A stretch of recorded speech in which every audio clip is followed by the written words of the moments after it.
Hoje a gente vai mergulhar fundo em uma das histórias mais fundamentais que existem, a do jardim, da serpente e da queda. A ideia aqui é seguir o texto de Gênesis 3 passo a passo para a gente entender como uma única conversa deu início a uma cadeia de eventos, tentação, desobediência e consequências que, de uma forma ou de outra, ecoam até hoje. Então, vamos lá. O cenário é a perfeição do Jardim do Éden. E o personagem que bota fogo no parquinho já aparece logo de cara? A serpente. E olha que interessante, o texto não diz que ela era má, mas sim astuta, a mais esperta de todas. E é justamente essa esperteza que vai dar o pontapé inicial em uma conversa que muda tudo. E com isso a gente entra na primeira parte da história. É impressionante como tudo aqui gira em torno de uma única conversa, um diálogo que não só vai desafiar uma regra divina, como também vai plantar a primeira sementinha da dúvida na mente humana. Olha só a abordagem da serpente. Ela não chega impondo nada, ela chega questionando. E a pergunta já vem com uma leve distorção, né? Ela faz a ordem de Deus parecer bem mais rigorosa do que era. É aquela tática clássica para começar a instalar a desconfiança. E aqui o conflito fica explícito, preto no branco. De um lado, o aviso claro de Deus sobre a consequência, a morte. Do outro, a serpente negando isso na cara dura. Fica bem claro qual é o ponto central da questão. Em quem acreditar, na palavra de Deus ou nessa nova versão bem mais atraente.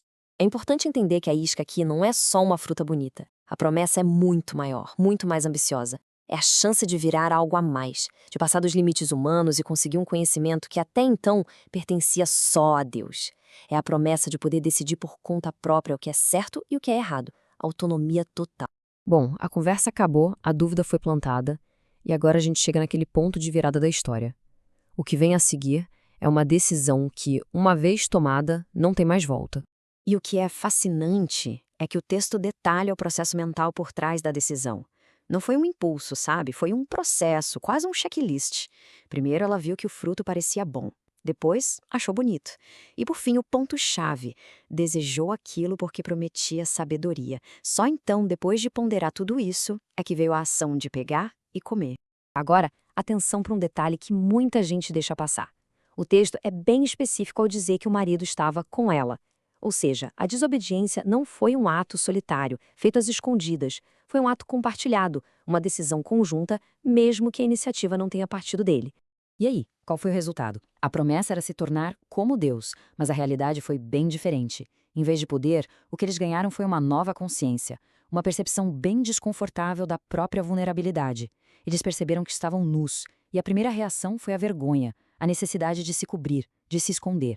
Certo, o ato foi consumado e a consequência imediata já apareceu. Agora, a história avança para aquele momento tenso em que os personagens precisam encarar a autoridade que eles acabaram de desafiar. E a gente percebe na hora como o clima no jardim mudou completamente. A presença de Deus, que antes era natural, agora provoca medo. A reação instintiva é correr e se esconder. Aquela intimidade que existia foi quebrada e no lugar dela entrou a fuga.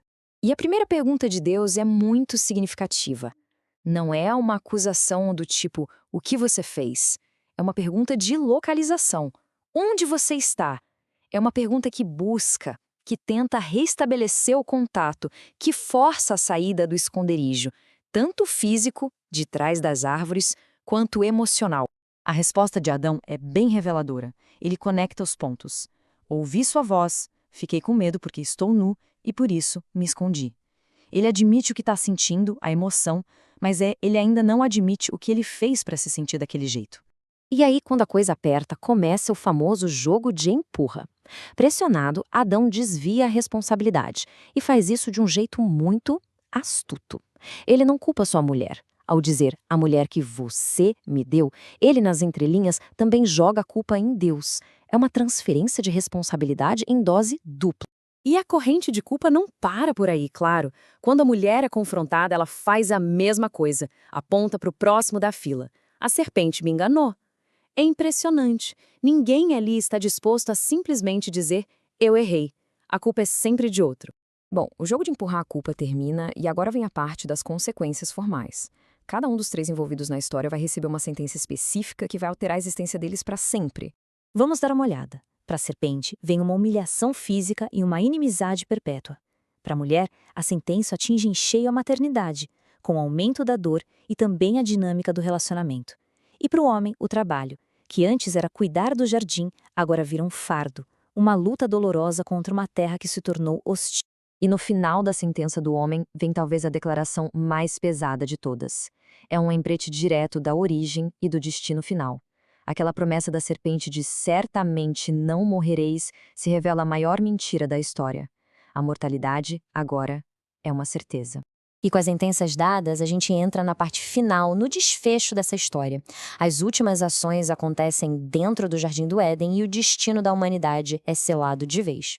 Mas antes do fim, tem um momento fascinante. No meio do julgamento, Deus intervém para resolver o problema da vergonha deles de um jeito mais permanente do que as folhas que eles tinham arrumado. Ele mesmo faz roupas e os veste.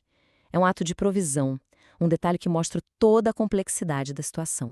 E o texto deixa claro o motivo da expulsão. Não é apenas um castigo, é, na verdade, uma medida preventiva.